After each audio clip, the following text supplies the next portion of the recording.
이건 정말 충격적인 소식입니다. 지금 미국은 끊임없는 교내 총기 사건들로 몸살을 앓고 있습니다. 이로 인해 많은 학생들이 자퇴를 선택하며 스스로 학교를 떠나고 있다고 합니다. 그런데 미국 학교를 떠난 학생들이 향한 곳은 뜻밖에도 한국의 이곳이었다는데요. 그 시작은 뉴욕의 한명문 고등학교 여학생이 올린 한국 영상에서 시작되었습니다. 도대체 이 여학생에게 무슨 일이 일어났던 걸까요? 그 놀라운 사연 지금 시작합니다. 안녕하세요. 저는 뉴욕의 명문 사립고등학교인 세인트 존스 고등학교에 재학 중인 에밀리 아스토르라고 해요. 저는 17살이고 저희 가족은 여러 세대에 걸쳐 엘리트 사회의 일원으로 지내왔어요. 저희는 어퍼 이스트 사이드의 아름다운 브라운스톤 건물에 살고 있고 부모님은 특히 한 번도 가보지 않은 나라들에 대해 강한 의견을 가지고 계세요. 사실 저는 한국 문화를 몇 년 동안 사랑해왔지만 부모님에게는 비밀로 해야 한다는 걸 배웠어요. 이게 제 이야기의 시작이에요. 엄마의 발소리가 제 방으로 다가오는 것을 듣고 재빨리 핸드폰을 베개 밑에 숨겼어요. 제가 보고 있던 K-팝 뮤직비디오는 다행히 들키지 않는데 성공했어요. 에밀리, 10분 후에 저녁 식사야. 엄마가 제 방문으로 들여다보며 말씀하셨어요. 엄마의 눈이 제 상기된 얼굴을 알아차리고 살짝 찌푸려졌어요. 또 그 한국 비디오 보고 있었니? 그냥 공부하고 있었어요. 저는 거짓말을 해버렸고 머릿속에는 익숙한 죄책감이 느껴졌어요. 엄마가 나가신 후 저는 다시 전화를 꺼내 제가 좋아하는 K-팝 그룹의 일시정지된 이미지를 봤어요. 그들의 화려한 의상과 완벽한 안무가 저를 미소 짓게 만들었어요. 저는 몇 년 동안 한국 문화를 사랑해왔어요. 음악, 드라마, 음식. 하지만 부모님에게는 비밀로 해야 한다는 걸 알게 되었죠. 저녁 식사 때 아빠는 투자회사에서의 하루에 대해 이야기하셨고 엄마는 고개를 끄덕이셨어요. 대화는 북한에 관한 뉴스로 옮겨갔고 아빠는 고개를 저으셨어요. 이게 에밀리 너가 그곳에 매료된 것을 걱정하는 이유야. 제가 한국에 대해 언급한 적이 없는데도 아빠가 말씀하셨어요. 한국은 분단된 나라이고 정치적으로 불안정해. 네가 그 바보 같은 쇼에서 보는 환상의 세계와는 전혀 달라. 저는 음식을 접시 주변으로 밀면서 조용히 있었어요. 이런 연설은 전에도 여러 번 들었었거든요. 다음 날 학교에서는 또 다른 락다운 대피 훈련이 있었어요. 저는 교실 구석에 웅크리고 앉아 있었고 이건 단지 연습일 뿐이라는 걸 알면서도 심장이 빠르게 뛰었어요. 선생님은 불을 끄고 문을 잠그셨고 모두가 조용했어요. 이런 훈련은 작년 근처 지역에서 학교 총기 사건이 있은 후로 매달 진행되고 있었죠. 모두 괜찮다는 신호가 울리자 제 친구 올리비아와 저는 다음 수업으로 걸어갔어요. 코네티컷의 그 학교에 대한 뉴스 봤어? 그녀가 속삭였어요. 또 다른 총격 사건이야. 이런 일이 계속 일어난다니 믿을 수 없어. 저도 믿을 수 없었어요. 우리는 식당으로 가는 길에 금속 탐지기를 통과했어요. 2명의 경비원이 입구에 서서 가방을 확인하고 있었어요. 이건 우리에게 익숙한 일이었어요. 이것이 바로 우리를 그나마 안전하도록 만들어주는 미국의 명문 고등학교에서의 일상이었어요. 점심시간에 저는 핸드폰 화면을 스크롤하다가 누군가가 올린 서울의 한 고등학교 사진을 봤어요. 학생들이 웃으며 건물 사이를 자유롭게 걸어 다녔어요. 금속 탐지기도 없었고 무장한 경비원도 없었어요. 그냥 10대들이 10대답게 지내는 모습이었죠. 뭘 보고 있어? 올리비아가 물으며 기대어 왔어요. 한국의 학교들이야. 저는 그녀에게 숨기지 않고 대답했어요. 한국은 학교 총격 사건이 전혀 없다는 거 알고 있었어? 학생들이 너무 편안해 보여.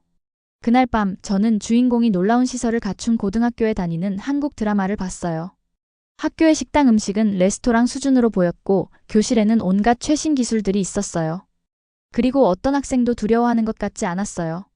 저는 우리 학교에 잠긴 문, 보안 카메라, 그리고 매월 있는 총격범 대비 훈련에 대해 생각했어요. 연습일 뿐인데도 락다운 경보가 울릴 때마다 떨리는 제 손에 대해 생각했어요. 그때 저는 결심했어요. 핸드폰 화면을 통해서가 아니라 실제 한국을 보고 싶었어요. 저희의 목숨과 안전이 금속 탐지기와 무장한 경비원에 달려있지 않은 학교를 경험하고 싶었어요. 한국 드라마에서 보는 것이 정말 진실인지요. 그날 밤 저는 부모님께 뭐라고 말할지 고민했어요. 부모님은 허락하지 않으시겠지만 처음으로 제가 원하는 것을 위해 행동할 준비가 되어 있었어요. 내일 저녁 식사 때 한국에 가고 싶다고 말씀드릴 거예요. 그냥 여행이 아니라 실제로 그들의 학교 시스템을 경험하기 위해서요. 두려움 없이 배울 수 있는 더 나은 방법이 있는지 직접 확인하기 위해서요. 저는 한국 노래 가사가 이어폰을 통해 부드럽게 흘러나오는 가운데 잠이 들었어요. 예상치 못한 경보음이 공포로 제 심장을 뛰게 하지 않는 학교를 꿈꾸면서요. 저는 식탁에 포크를 내려놓으며 손이 떨렸어요. 지금이 아니면 기회가 없을 것 같았어요. 부모님이 주말 계획에 대해 이야기하고 계실 때 저는 목을 가다듬었어요. 한국에 있는 학습 프로그램에 가고 싶어요. 저는 예상했던 것보다 더 강한 목소리로 말했어요. 응접실이 조용해졌어요.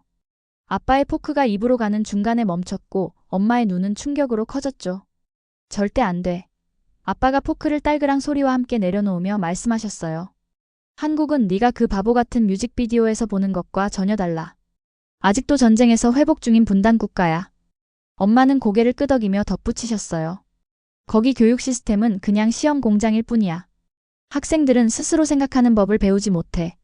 저는 이런 반응이 나올 것에 대비했었어요. 태블릿을 꺼내 서울의 한 명문 고등학교에서 하는 언어 집중 프로그램 안내책자를 보여드렸어요. 이 프로그램은 서울에서 가장 좋은 학교 중 하나에서 진행되어 제가 설명했어요. 몇 주 동안 이것에 대해 조사해왔어요. 그곳 학생들은 국제대회에서 우승하기도 했고요. 놀라운 기술도 있고. 에밀리 아빠가 끼어들었어요. 너는 현실을 이해하지 못하고 있어. 북한은 불과 몇 마일 떨어져 있어. 그리고 지금 한국의 정치 상황이 어떤 줄 아니? 정말 불안정해. 제 꿈이 사라지는 것 같았지만 저의 의지는 꺾이지 않았어요. 두려움 없이 학교 복도를 안전하게 걸어다니는 학생들의 이미지가 제 마음속에 떠올랐어요. 한국에서는 학교 총격 사건이 한 번도 없었다는 거 알고 계셨어요? 단 한 번도요? 제가 조용히 물었어요. 매달 락다운 훈련을 하는 게 어떤 건지 아세요? 오늘은 누가 학교에 총을 가져올 날인지 궁금해하는 기분이 어떤지요? 부모님은 불편한 시선을 교환하셨어요. 우리 학교의 보안 조치에 대해서는 알고 계셨지만 그것이 저에게 어떤 느낌인지에 대해서는 부모님께 거의 이야기한 적이 없었어요. 그건 다른 문제야 라고 엄마가 말씀하셨지만 목소리에는 확신이 없으셨어요. 그 다음부터 저는 기회가 될 때마다 부모님께 한국에 대해 계속 언급했어요. 서울의 깨끗한 거리와 첨단 기술에 대한 영상을 보여드렸고 한국 교육에 관한 기사도 이메일로 보내드렸어요. 심지어 미국과 한국 학교의 안전 통계를 비교하는 파워포인트 발표도 만들었죠. 어느 날 밤 아빠는 저를 서재에 앉히셨어요. 이게 너에게 얼마나 중요한지 이제 알겠다. 아빠가 피곤한 목소리로 말씀하셨어요. 너희 엄마와 내가 이야기해봤는데 너에게 제안을 하나 하마. 제 마음이 희망으로 뛰었어요. 한 가지 조건이 있다. 아빠가 계속하셨어요. 한국에서의 좋은 점과 나쁜 점 모두 정직하게 기록해야 해. 우리는 진짜 한국을 보고 싶어. 내가 진실이라고 믿고 싶은 것만이 아니라. 저는 믿을 수 없었어요. 모든 것을 있는 그대로 기록할게요. 약속해요.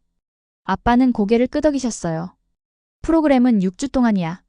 만약 어느 시점에서라도 안전하지 않다고 느끼면 즉시 귀국해야 해. 저는 거의 책상 램프를 쓰러뜨릴 뻔하면서 아빠를 꼭 안았어요. 감사해요. 감사해요. 정말 감사해요. 그날 밤 늦게 저는 한국에서 저를 지도해 주실 민준 선생님의 이메일을 받았어요. 선생님의 영어는 완벽했고 학교에 대한 제 모든 질문에 답해 주셨죠.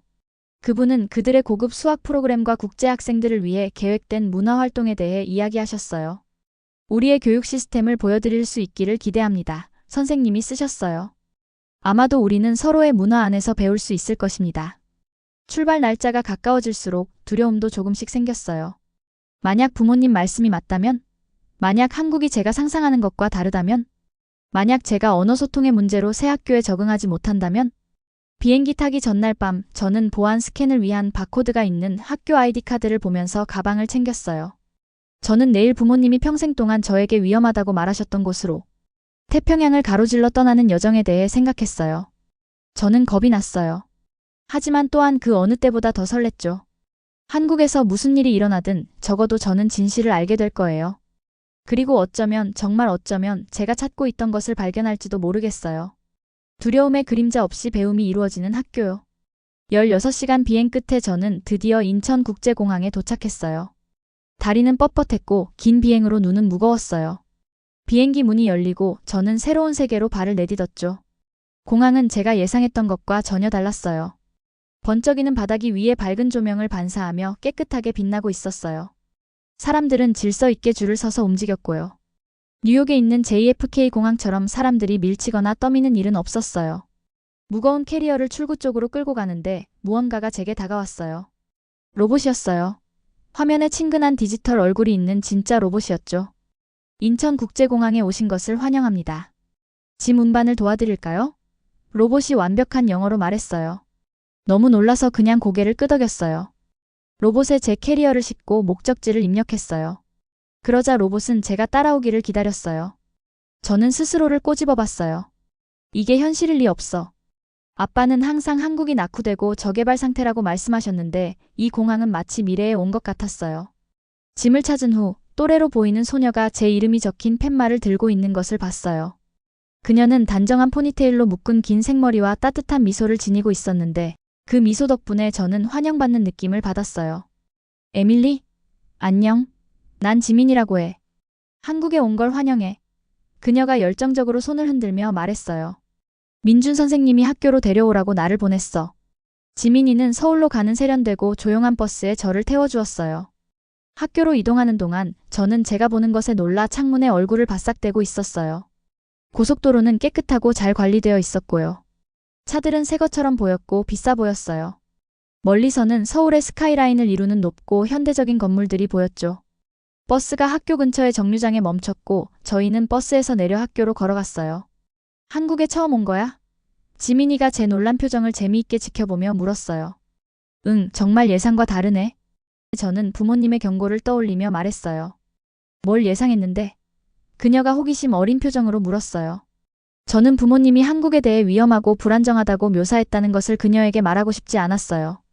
대신에 이렇게 말했죠. 모든 것이 이렇게 발전되어 있을 줄은 몰랐어. 지민이는 웃었어요. 많은 외국인들이 놀라워해. 저기 엘리베이터 타자. 그녀가 건물에 들어서며 가리켰어요. 제가 실수로 엘리베이터의 버튼을 잘못 누르고 당황해하자 지민이가 웃으며 말했어요. 만약 잘못된 층을 누르면 버튼을 다시 한번 눌러서 취소할 수 있어. 원치 않는 층에 갈 필요가 없지. 정말 간단한 것이었지만 미국에는 그런 게 없었어요. 다른 사람이 잘못된 버튼을 눌러서 엉뚱한 층에 가게 된 적이 많았는데 말이에요. 이런 작고 사려 깊은 디테일이 곳곳에 있었어요. 다음 날 아침은 한국 고등학교에서의 첫날이었어요. 지민이가 저를 정문으로 안내할 때 긴장됐어요. 금속 탐지기나 경비원을 찾아봤지만 보이지 않았어요. 학생들은 신분증을 보여주거나 검사를 위해 가방을 열 필요 없이 자유롭게 드나들고 있었죠. 경비는 없어? 제가 지민에게 물었어요. 그녀는 저의 예상 밖의 질문에 당황한 것처럼 보였어요. 경비원 같은 거? 입구에 사무실이 있기는 해. 왜, 무슨 문제라도 있어? 저는 고개를 저었어요. 제가 다니고 있는 학교에서는 매일 금속 탐지기를 통과하고 복도에 무장한 경비원이 있다는 것을 어떻게 설명해야 할지 몰랐거든요. 학교 건물은 현대적이고 밝았어요. 복도는 낙서나 손상된 사물함 없이 아주 깨끗했어요. 학생들은 선생님을 지나칠 때 공손히 인사했고요. 교실에서는 학생들이 번갈아가며 칠판에 나가 복잡한 수학 문제를 푸는 모습에 놀라워하며 지켜봤어요. 점심시간에도 또 다른 놀라움이 기다리고 있었어요. 급식실에서는 좋은 레스토랑에서나 볼 법한 음식들이 제공됐어요. 밥, 국, 구운 생선, 그리고 여러 가지 채소 반찬이었죠. 모든 것이 신선하고 맛있었어요. 이게 매일 먹는 음식이야? 제가 부모님께 보여드릴 사진을 찍으며 물었어요. 응. 여기서는 학교 영양이 매우 중요해. 지민이가 설명했어요. 미국 학교에는 이런 음식이 없어? 저는 우리 학교 점심 메뉴를 주로 차지하는 햄버거와 감자튀김에 대해 생각했어요. 이런 건 나오지 않지. 저는 대답했어요. 방과 후 지민이는 제게 지하철 시스템 사용법을 알려줬어요. 깨끗하고 효율적이며 가장 놀라운 것은 안전하다는 점이었어요. 사람들은 도난에 대한 두려움 없이 핸드폰을 방치해두기도 했고요. 어린 아이들은 부모님 없이 혼자 타고 다녔어요. 모두가 제가 뉴욕에서 한 번도 경험해보지 못한 방식으로 편안해 보였죠. 그날 밤 호스트 패밀리의 아파트에서 저는 한국에 대한 첫 영상을 인터넷에 업로드했어요. 공항에 로봇, 취소 버튼이 있는 엘리베이터, 금속 탐지기가 없는 학교, 그리고 놀라운 급식에서의 음식들을 보여줬죠. 게시 후 몇 분 만에 제 핸드폰이 부모님의 전화로 울렸어요. 에밀리, 너의 영상 봤어. 엄마가 긴장된 목소리로 말씀하셨어요. 다 아주 좋아 보이긴 하는데 그들이 너에게 가장 좋은 부분만 보여주고 있다는 걸 알지? 엄마, 이건 여기서는 평범한 일상이에요. 제가 설명했어요. 특별 대우가 아니에요. 오늘 제가 본 것에 대해 뭐든지 물어보세요. 아빠가 전화를 받으셨어요. 북한은 어때? 누군가 긴장이나 안보 우려에 대해 언급했니? 저는 학교에서의 평화로운 하루를 생각했어요. 아니요, 아빠. 여기 사람들은 그것에 대해 전혀 걱정하지 않는 것 같아요. 아빠는 무시하는 듯한 소리를 냈어요. 그들은 그저 위협과 함께 사는데 익숙해진 거야. 아빠 말을 믿어. 그곳은 위험한 곳이야. 전화를 끊은 후 저는 좌절감을 느끼며 침대에 앉았어요. 부모님은 눈앞의 증거에도 불구하고 한국을 위험하게만 보기로 결심하신 것 같았어요. 하지만 저는 포기하지 않을 거예요. 제 영상을 통해 계속 진실을 보여드릴 거예요. 내일은 민준 선생님이 학교 시설에 대한 특별 투어를 해주실 예정이에요. 그리고 지민이는 공기놀이라는 전통 한국 게임을 가르쳐 주기로 약속했죠. 매일 한국에 대해 알고 있던 것에 도전하는 새로운 발견들이 있었어요. 저는 내일 어떤 일이 일어날지 기대하면서 잠이 들었고, 몇 년 만에 처음으로 학교 락다운 훈련에 대한 꿈을 꾸지 않았어요. 한국에 도착한 지 2주가 지났어요. 저는 매일 아침 학교에 가는 것을 기대하며 일어났어요. 몇 년 동안 느끼지 못했던 감정이었죠. 오늘은 민준 선생님의 수학 수업에서 발표를 해야 하는 특별한 날이에요. 긴장돼? 지민이가 함께 학교로 걸어가면서 물었어요. 아침 공기는 상쾌했고 벚꽃이 우리가 걷는 길을 따라 줄지어 있었어요. 조금 저는 대답했어요. 하지만 설레기도 해. 우리가 교실에 도착했을 때 학생들은 작은 그룹으로 모여 어제 배운 수업에 대해 토론하고 있었어요. 민준 선생님은 저를 보시고 미소 지으셨어요. 발표 준비됐나요, 에밀리? 선생님이 물으셨어요. 저는 고개를 끄덕이고 심호흡을 했어요. 한국과 미국의 수학 교육 접근 방식을 비교하는 발표를 준비했거든요. 반 친구들 앞에 섰을 때 놀라운 것을 깨달았어요. 저는 두렵지 않았어요. 뉴욕에서는 다른 사람들 앞에서 말하는 것을 싫어했었거든요. 하지만 여기서는 분위기가 경쟁적이기보다는 지지적이었어요. 수업 후 민준 선생님은 저에게 잠시 남아달라고 하셨어요. 에밀리만의 관점은 가치가 있어요. 여기 온 지 3주가 지난 지금 어떤 느낌이 드나요? 선생님이 물으셨어요. 안전해요. 저는 즉시 대답했어요. 저의 이런 대답에 스스로도 놀랐어요. 뉴욕에 있는 제 학교에서는 매달 락다운 훈련을 해요. 총격범으로부터 숨는 연습을 하죠. 선생님들은 하루에도 여러 번 문이 잠겼는지 확인하세요. 민준 선생님의 표정이 진지해졌어요.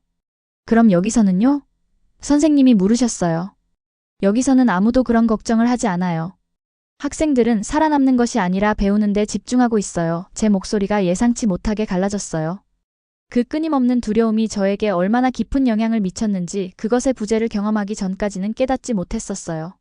그날 오후 지민이는 저에게 공기놀이를 가르쳐줬어요. 작은 돌을 사용하는 한국식 잭스 게임이었죠. 우리는 학교 안뜰에 앉아 제가 손등으로 공기돌을 받으려고 애쓰는 모습에 웃음을 터뜨렸어요. 점점 나아지고 있어. 제가 마침내 성공하자 지민이가 격려했어요. 이 게임은 정말 많은 협응력이 필요하네. 지민이가 한 번에 5개의 공기돌을 쉽게 던지고 받는 모습에 놀라며 말했어요. 마치 저글링을 하는 것 같아. 한국 사람들은 왜 모두 저글링을 잘하는 거지? 저의 말을 들은 지민이가 크게 웃었어요. 호스트 패밀리의 집으로 돌아와서 저는 지금까지 중 가장 솔직한 영상을 만들기로 결심했어요. 카메라 버튼을 누르고 녹화를 시작했어요. 오늘은 어려운 것에 대해 이야기하려고 해요. 저는 시작했어요. 목소리는 안정적이었죠. 두려움에 대해 이야기하고 싶어요. 제 미국 학교에서는 항상 두려움이 있었어요. 무장한 경비원들과 금속 탐지기가 있죠. 총을 든 사람들로부터 숨는 연습을 하는 훈련을 하고 있어요. 저는 작년 락다운 훈련에 대해 설명했어요. 그때 저는 어두운 교실 구석에 웅크리고 앉아 부모님께 작별 문자를 보냈어요. 혹시 연습이 아닐 경우를 대비해서요. 그런 다음 저는 한국 학교에 대해 이야기했어요. 여기서 학생들은 시험에 대해 걱정하기도 하지만 자신의 생명에 대해서는 전혀 걱정하지 않아요. 차이점은 단지 보안 조치에만 있는 것이 아니에요. 제 눈에 눈물이 고이며 설명했어요. 학생으로서 느끼는 감정이 있어요. 여기서는 배우는 데 집중할 수 있어요. 언젠가 그들 중 한 명이 학교에 무기를 가져올지도 모른다는 생각 없이 친구를 사귈 수 있어요. 저는 다시 보지 않고 영상을 바로 업로드했어요. 몇 시간 내에 그 영상은 제가 지금까지 올린 어떤 영상보다 더 많은 조회수를 기록했어요. 미국 학생들이 비슷한 두려움의 경험을 공유하는 댓글들이 쏟아졌어요. 하지만 저를 비애국적이고 순진하다고 부르는 어른들의 화난 댓글도 있었죠. 다음 날 아침 제 전화기가 울렸어요. 아빠한테 온 전화였는데 화가 많이 나신 것 같았어요. 에밀리, 네가 올린 그 영상. 그게 미국을 어떻게 보이게 하는지 알아? 너의 어머니와 나는 당혹스럽다. 너는 한국의 모든 것을 좋게만 보기로 결심한 것 같아. 아빠가 말씀하셨어요. 아빠, 저는 그냥 제가 경험하는 것을 공유하고 있을 뿐이에요. 저는 억울해하며 말했어요. 아무것도 지어내지 않았어요. 너는 한국의 좋은 면만 선택해서 보여주고 있는 것 같구나. 아빠가 말하셨어요. 한국 학생들이 직면하는 극심한 학업 압박은, 높은 자살률은, 정치적 긴장에 대해서는 아빠의 말씀은 일정 부분의 진실들을 담고 있어서 가슴이 아팠어요. 저는 한국 학생들의 긴 공부 시간이나 일부 학생들이 겪는 스트레스에 대해서는 이야기하지 않았거든요. 하지만 그것이 제가 느끼는 안전에 대한 경험을 무효화하지는 않았어요. 아빠와의 통화 후 저는 혼란스러운 마음이 들었고 상처를 받기도 했어요. 제가 저의 고국인 미국의 문제점을 지적함으로써 나라를 배신하고 있는 걸까요? 제가 장밋빛 안경을 통해 한국을 보고 있는 걸까요? 민준 선생님은 점심시간에 혼자 앉아있는 저를 발견하셨어요. 선생님은 저에게 다가와 제 맞은편에 앉으셨어요. 에밀리, 너의 영상은 매우 용감했다. 선생님이 조용히 말씀하셨어요.